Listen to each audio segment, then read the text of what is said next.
Kern County is still not meeting the state's requirements for COVID-19 testing counts. David Kaplan spoke to a local testing site about the lack of tests.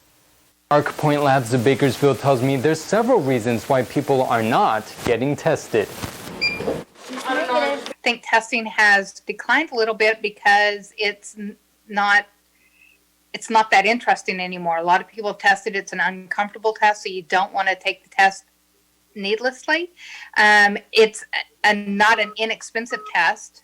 Leslie Elliot, owner of ARCPoint Labs of Bakersfield, says the swab tests are not cheap and uncomfortable to take. In the beginning of all of this, insurance all came out and said, yes, we're going to pay for the test. But what we've found in reality is that if you don't display symptoms, and pretty heavy symptoms, and a doctor's not recommending it, then they're probably not going to pay for the test.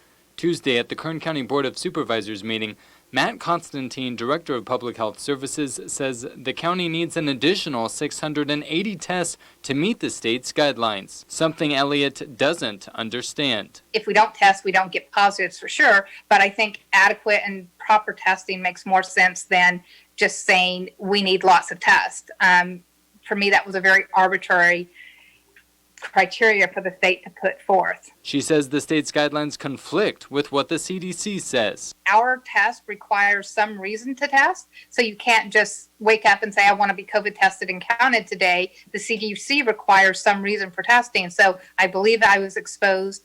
Here's where I believe I was exposed and when, or I'm distributing, or I'm showing these symptoms for COVID. Elliot tells me in the future there will be less invasive tests that are more appealing for people to take than the swab tests. In Bakersfield, David Kaplan, Eyewitness News. Is there a story you think we should investigate? Call our Eyewitness News tip line at 869-2929.